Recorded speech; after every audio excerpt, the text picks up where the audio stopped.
नमस्कार, prime debate में आपका स्वागत है। हम संगत टीवी के यूके और यूरोप के दर्शकों का भी स्वागत करते हैं। हरियाणा का बजट सत्र खत्म हो गया है। मौजूदा सरकार का ये आखिरी बजट सत्र था क्योंकि इसी साल हरियाणा में विधानसभा चुनाव होने हैं। कैसा रहा ये सत्र, इसी पर आज चर्चा करेंगे। 6 दिन के हरियाणा बजट सत्र की शुरुआत भी हंगामे से हुई और समापन भी। आखिरी दिन मुख्यमंत्री की सदन से बाहर की गई घोषणाओं के मुद्दे पर बोल रहे भाजपा विधायक अनिल विज को शिक्षा मंत्री गीता भुक्कल ने जब टोका तो अनिल विज ने उनकी जानकारी के संबंध में टिप्पणी कर दी। इससे सत्ता पक्ष नाराज हो गया और अनिल विज के खिलाफ कार्रवाई या माफी मांगने की मांग करते हुए सदन में हंगामा किया। अनिल विज के माफी न मांगने पर उनको सदन से बाकी वक्त के लिए निलंबित कर दिया गया और उनकी शिकायत विधानसभा की प्रिविलेज कमेटी को भेज दी गई। अनिल विज ने आरोप लगाया कि सत्ता पक्ष उनकी आवाज दबाना चाहता है। जिन चीज़ों का प्रावधान किया गया है उसी हेड में पैसे खर्च किए जाने चाहिए, उससे अतिरिक्त पैसे खर्च नहीं किए जाने चाहिए। और सीएम जैसे जहां जाते हैं घोषणा कर देते हैं, सीएम वही घोषणा करें जिस चीज़ के लिए पैसे का प्रावधान किया है सदन में। सत्ताधारी दल के पास अपना संख्या बल है, इसलिए वो अंदर दादागिरी दिखाता है। सदन के अंदर पूरी तरह से अपने संख्या के बल के ऊपर जैसा चाहते हैं वो उस ढंग से अपोजिशन को दबाने की कोशिश करती है। हालांकि विधानसभा स्पीकर कुलदीप शर्मा के मुताबिक इस बार विपक्ष का रवैया सकारात्मक रहा और बहस के दौरान अच्छे सुझाव आए। अच्छे सुझाव आए विपक्ष की तरफ से। मैंने कहा भी है उनको कि अगर आप सकारात्मक रूप में किसी भी डिबेट में कंट्रीब्यूट करते हैं तो उससे डिबेट का लेवल भी ऊपर बढ़ता है, कानूनों में भी अच्छे इनपुट्स आते हैं और अच्छे बिल पास होते हैं। आज विपक्ष का रवैया सकारात्मक। लेकिन विपक्ष का कहना कुछ और ही था। उनके मुताबिक उनके सुझावों पर ध्यान ही नहीं दिया गया। कार्रवाई में आप हिस्सा लो, परंतु जो अच्छे सुझाव दिए गए उनमें से कोई भी माना नहीं, एक भी उसमें माना नहीं गया, उसमें किसी को जोड़ा नहीं गया। जो भी हो, तमाम हंगामों और वॉकआउट के बीच आखिरी दिन कुल 16 बिल पास किए गए। चुनावी साल में मौजूदा सरकार के कार्यकाल के आखिरी बजट की खासियत ये रही कि इसमें राज्य की जनता पर ना तो कोई नया टैक्स लगाया गया और ना ही कोई राहत दी गई। कैसा रहा बजट सत्र, इसी पर चर्चा करेंगे। हमारे साथ स्टूडियो में मौजूद हैं बीजेपी प्रवक्ता वीर कुमार यादव जी, कांग्रेस प्रवक्ता संत कुमार जी भी हमारे साथ हैं और साथ ही वरिष्ठ पत्रकार वीपी प्रभाकर जी भी हमारे साथ स्टूडियो में मौजूद हैं। प्रभाकर साहब, आप बजट सत्र के दौरान मौजूद रहे हैं, आपको क्या लगता है किस तरह का इस बार का सत्र गया? काफ़ी हंगामेदार रहा। अपोजिशन ने, इंग्लैंड के लोगों ने और बीजेपी की लोगों ने काफ़ी अपने पॉइंट्स रखने की कोशिश की, लेकिन वो दूसरी साइड की जो कई बार आर्गूमेंट्स थे या स्पीकर कुछ कहना चाहते थे तो उसको थोड़ा दबाने की कोशिश करते रहे, वो जो नहीं चाहिए था। स्पीकर की बात सुननी चाहिए। यानी अनिल विज जो आरोप लगा रहे हैं वो सच है? नहीं, आरोप तो ये तो प्रूव करने पड़ेंगे ना। हाँ, वो ये कह रहे ना कि सत्ता पक्ष आवाज संख्या बल के दम पर आवाज दबाने की कोशिश नहीं, ये तो हर जगह ही होता है। जिसकी मेजॉरिटी है वो तो कुछ तो करेगा ही ना। लेकिन ये जो उन्होंने कहा उसको नोट कर लेना चाहिए था और जहाँ तक हो सकता तो जवाब दे देते, नहीं होता तो कहते कि हम आपको जवाब भेज देंगे। ये भी हो सकता है एक तरीका। बाकी जो ये कहते हैं कि टैक्स फ्री बजट हमने दिया है, तो there was no option with the finance minister but to give the tax free budget on the election year. Tax लगा ही नहीं सकते थे, वो तो वैसे नहीं, स्टेट गवर्नमेंट्स तो वैसे ही रिलक्टेंट है टैक्स लगाने के लिए। तो जिस साल में वो ये अपने चुनाव हैं तो उस वक्त टैक्स कहाँ से लगा देंगे वो। हाँ। और दूसरा, जितनी घोषणाएं चीफ मिनिस्टर ने गवर्नर के एड्रेस की डिस्कशन पे कर दी वो सारी उसमें थी इनके गोहाना रैली में। नहीं, एक दिन पहले जी जो गवर्नर का एड्रेस का रिप्लाई दिया ना इन्होंने डिस्कशन का, उसकी जितनी घोषणाएं की ये होगा वो होगा, वो जो सारी हैं वो सब बजट में थी। और कुछ गुहाना रैली से आगे ऑनवर्ड्स वो कुछ ना कुछ बोलते रहे हैं। तो एक किस्म का फाइनेंस मिनिस्टर के पास कोई नई चीज देने की बात नहीं थी। नेवर। सरकार के पास कुछ नया नहीं था देने को। नहीं, प्रभाकर जी हमारे बड़े वरिष्ठ पत्रकार हैं।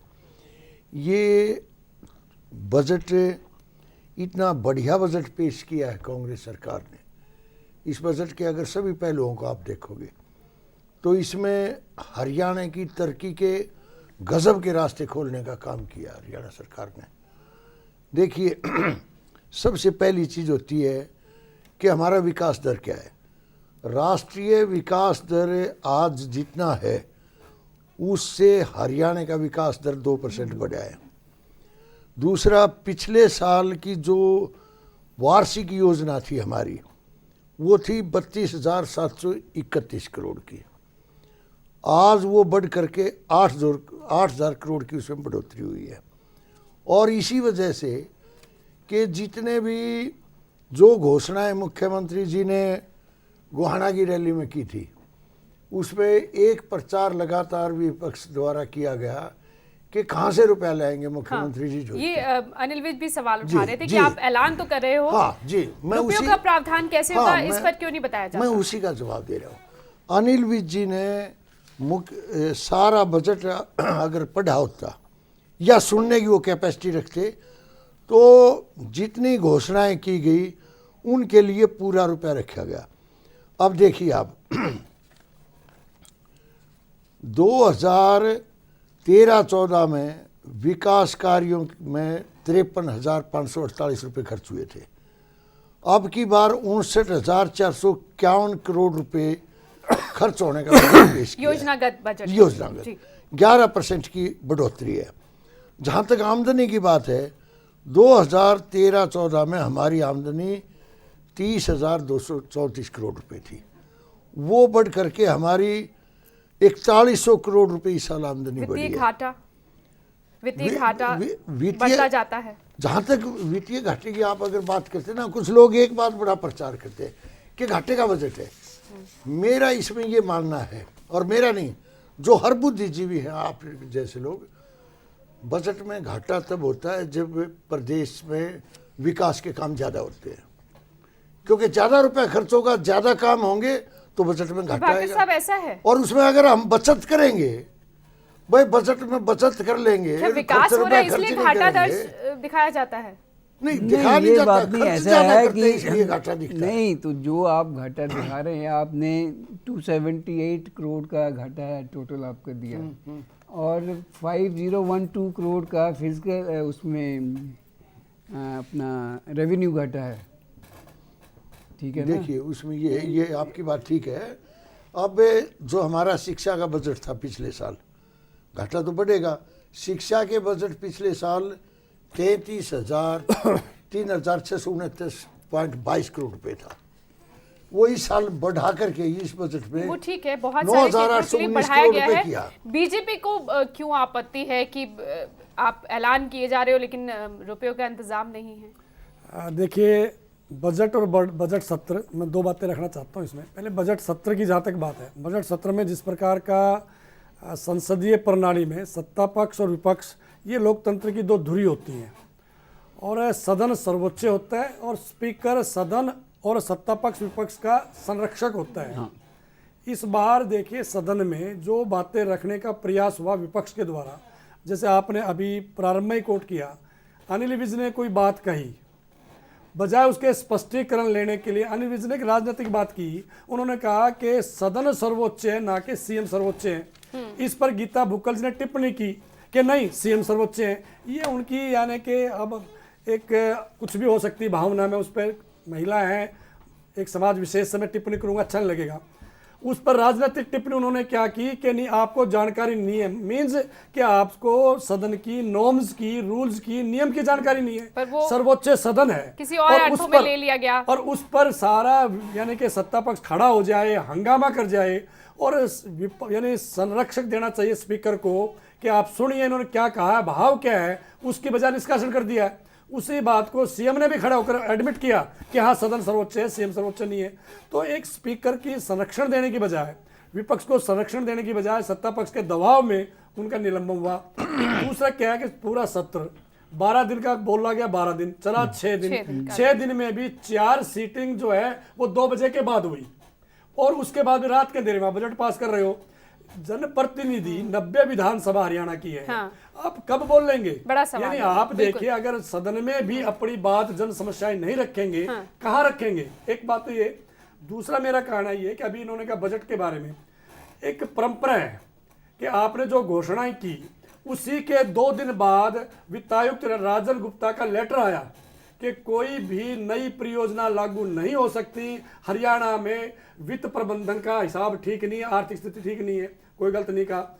अभिभाषण पर आज तक बजट को लीक करना गंभीर अपराध माना जाता है और उसको सीएम साहब ने किया। संत कुमार जी, ये इस पर बड़ी बहस हो रही है, काफी हंगामा भी हो रहा है कि आखिर क्यों सदन से बाहर ऐलान किए गए। मैं ये नहीं, देखिए, मैं राज्यपाल के अभिभाषण पर जो सीएम साहब बोले, मुझे उस पर आपत्ति है।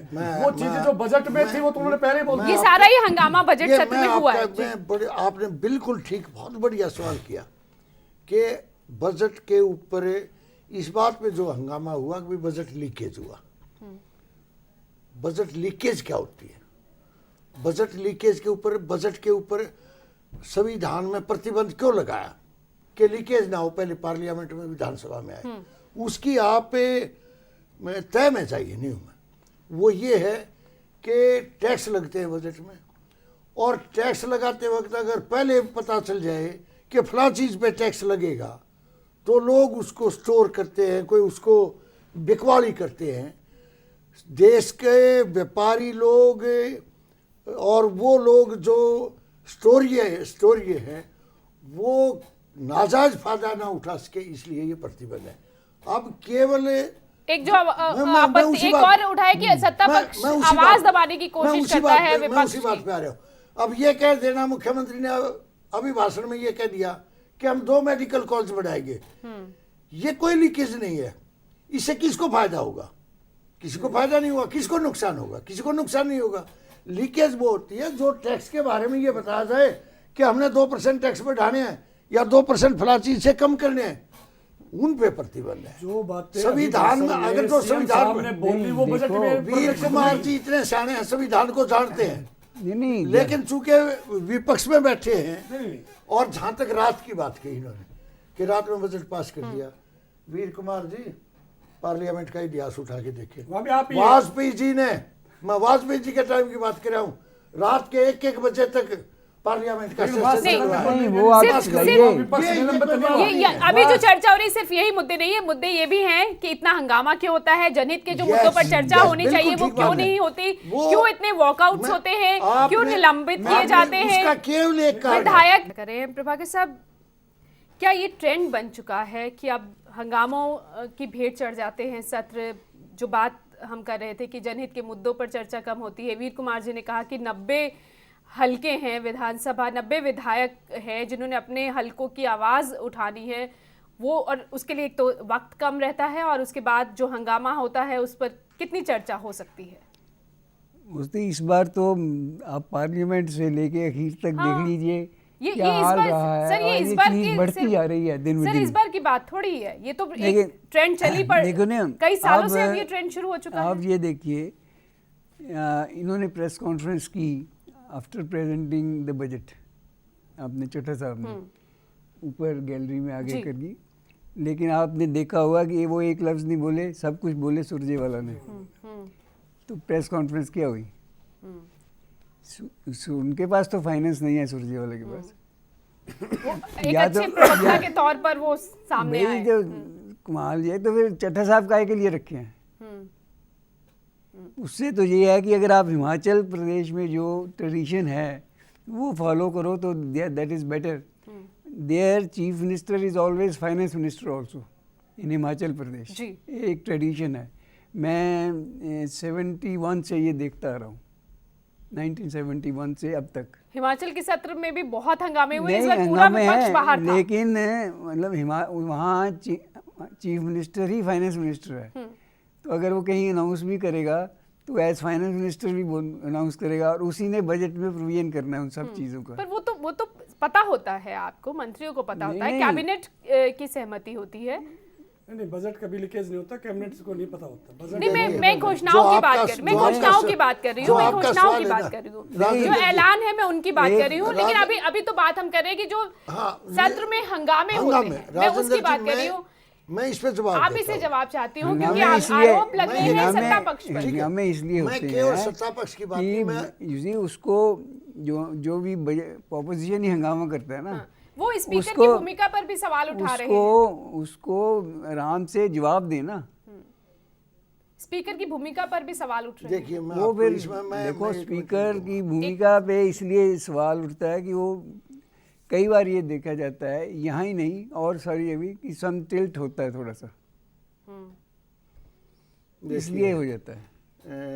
राजेंद्र जी, मैं 1977 में विधायक बन के आया और मैं विधानसभा का सबसे छोटी उम्र का विधायक था। मुझे वे सेशन याद है। आपको फर्क नहीं दिखता तब और अब में कितना फर्क आया और क्यों आया है? हाँ, मैं वही बता रहा हूँ। उस समय जब ज़्यादा लोग बोलने लग जाते एक टाइम पे और स्पीकर साहब खड़े हो जाते कि आप बैठिए, तो स्पीकर जब खड़ा होता था तो कोई विधायक खड़ा नहीं होता था, हाँ, यही वो सब tradition बैठ जाते थे। जो जितना चिल्लाने वाले थे, चाहे वो सत्ता पक्ष के चाहे विरोध पक्ष के, सारे बैठ जाते थे। स्पीकर के पद की गरिमा का ध्यान गरिमा रखा थी। जाए। नहीं, नंबर when he दो, stands. नंबर दो, मुख्यमंत्री बोलने के लिए जब खड़े होते थे तो लीडर ऑफ द हाउस की कदर करने के लिए, मैंने देवीलाल जी को मुख्यमंत्री रहते हुए देखा उसी टाइम पे भजनलाल जी को भी देखा, तो लीडर ऑफ द हाउस जब जवाब देने के लिए खड़ा होता था, शोर हो रहा है, तो उस टाइम भी विपक्ष के लोग भी सत्ता पक्ष के लोग भी बैठते थे, सुनते थे। और मैं इसमें एक बात और ऐड करता हूं कि विरोधी दल का नेता वो भी जब अपनी बात कहता था तो उसको बीच में अगर टोकने का काम तो मुख्यमंत्री ने बेसिक कर दिया। भागीदारी दोनों तरफ से चाहिए। लेकिन सत्ता पक्ष के विधायक जिम्मेदारी नहीं करते थे। दोनों सत्ता आज पक्ष और विपक्ष दोनों की आज बनती उस है। चीज में कमी आई है। सदन की एक मान्यता और होती मैं है कि स्पीकर को जब चुनाव के बाद विपक्ष का नेता और हाउस का नेता दोनों उनको चेयर तक ले जाते सम्मान देते हैं। पहला स्पीकर हरियाणा में हुआ है जो सदन से बाहर प्योर राजनीतिक बातें करते हैं, कभी भाजपा पे टिप्पणी, कभी इनेलो पे टिप्पणी। जब लोग पूछते तो क्या बोलते हैं कि मैं स्पीकर केवल सदन में हूं, सदन से बाहर मैं कांग्रेस का कार्यकर्ता हूं। जब उनकी ये मानसिकता होती है तो वो उनकी कार्यशैली में भी झलकती है। और यही एक कारण है कि पहली बार हरियाणा में इस प्रकार की, अब मैं एक छोटा सा एग्जाम्पल देता हूं। अनिल विज ने, विधायक दल के नेता ने तोशाम में भारतीय जनता पार्टी के एक कार्यकर्ता की मर्डर पर एक ध्यानाकर्षण प्रस्ताव दिया। अब उसके ऊपर जब उन्होंने पूछा, जब उन्होंने सदन का कार्रवाई शुरू की कि जी मेरे ध्यानाकर्षण प्रस्ताव का क्या हुआ, ये प्रदेश की कानून व्यवस्था से रिलेटेड है, उन्होंने कहा कि नहीं मैंने वो बाद में देखूंगा, छोड़ो। वो कह रहे जी जवाब दीजिए, क्या रिजेक्ट है या स्वीकार है? बोले बाद में देखूंगा। अब स्पीकर का काम है उस पर फैसला दें। स्पीकर के भाई हाँ आप बोलेंगे, 2 मिनट बाद बोलेंगे, इतने बाद बोलेंगे, मैं रिजेक्ट करता हूँ। नहीं, तो उसमें ये जो उनका व्यवहार है, मैं इसका अब जैसे इसका तो स्टिक जवाब देता हूँ। आप 1 मिनट सुनिए। आज भी ऐसे ही हुआ। आज जो मैं इसी बात मेरा में कहना है, आज आपकी जैसे बात अनिल विज ने एक बात कही, नहीं, आज सुनिए। गीता मैं खुद भुक्कल प्रेस जी गैलरी को में मैं- थी, मैं- ये जब सदन में चर्चा हुई थी। मैं आज की बात जो कहना चाह रहा, मैं समझ गया, मैं जो उसी कहूंगा वो तो मैं मुझे उसी कह पे आ लीजिए, रहा हूँ। प्लीज फिर आप जवाब दे बोल दीजिए। आज अनिल विज जी ने जो विषय उठाया कि सुप्रीम जो है, विषय क्या था कि सीएम साहब ने बहस की, उन्होंने कहा सुप्रीम सदन है। वही बात वही है ना, मैं वही कि कह कोई रहा ना हूं। कोई क्या मुद्दा स्पीकर उठता करना चाहिए है, था? मैं वही आ रहा जनहित के मुद्दे लगता नहीं पीछे रह जाते मैं हैं। वही आ रहा हूँ। आप एक स्पीकर मिनट, का 1 रोल मिनट जो सुनिए। है ये कांग्रेस कार्यकर्ता का वक्त रोल है, खत्म हो रहा स्पीकर का है। रोल देखिए, निष्पक्ष नहीं है। खत्म हो रहा है सर। सुनिए, मैं एक बात कहना चाहता हूँ कि स्पीकर के रोल के ऊपर जिस तरीके से भाई साहब ने कहा ये ठीक नहीं। बजट के ऊपर 22 विधायक बोले हैं, 22 में से 5 कांग्रेस के बोले हैं, 17 विधायक विरोध पक्ष के बोले हैं। अगर स्पीकर बायस्ड होता तो विरोध पक्ष के लोग थोड़े पर थे, वो भी लेकिन जैसा हंगामे में वो समय बोलते उनको इधर से ज्यादा वो दिया। बोलते, मैं खुद नंबर- देख रही थी सदन की हाँ। सर वक्त खत्म हो रहा है। प्रभाकर साहब, लगता नहीं कि ये जो ट्रेंड चल रहा है ये एक खतरनाक दिशा में जा रहा है, जहां काम पर कम चर्चा होती है, हंगामा ज्यादा होता है। नहीं, वो बिल्कुल ठीक है। आप वैसे भी देखिए कि आज 16 बिल पास किए हैं आखिरी दिन पौने घंटे में, तो 3-4 मिनट एक बिल के लिए। हाँ, तो कितनी क्या चर्चा हुई? मैं इस बिल्कुल। पे 1 क्या मिनट discussion 1 मिनट में होगी? जवाब सर, देता हूँ। खत्म। 1 मिनट में ये जो 16 विधेयक पेश हुए, इसमें 14 विधेयक केवल अमेंडमेंट थे 1-1 मिनट के, उसमें कोई ज्यादा चीज थी नहीं। प्रभाकर जानते, एक विधेयक इंपॉर्टेंट था सेवा कर का, जो बहुत ही बिल ऐसा पास हुआ है हरियाणा में, ऐतिहासिक बिल होगा कि कोई भी ऑफिसर लगाम लगाने का काम हरियाणा सरकार ने किया है, वो बिल पास कर दिया। चलिए 16 बिल पास हुए आखिरी दिन, ये तो स्पीकर साहब ने भी कहा कि विपक्ष का सहयोग रहा है इस बार, ये एक आशा की किरण दिखाई दी इस बार। सेवा का अधिकार खत्म हो गया। शुक्रिया आप सभी का चर्चा में शामिल होने के लिए। उम्मीद यही करते हैं कि जनप्रतिनिधि गंभीरता से अपना दायित्व निभाएं और जनता के हित में आवाज उठाएं। नमस्कार। खबरों की दुनिया में आइए, हमारे साथ कहीं भी और कभी भी जुड़िए। हम मिलेंगे फेसबुक पर, हम दिखेंगे यूट्यूब पर, हमें फॉलो कीजिए ट्विटर पर। खबरों के साथ बने रहिए रात दिन।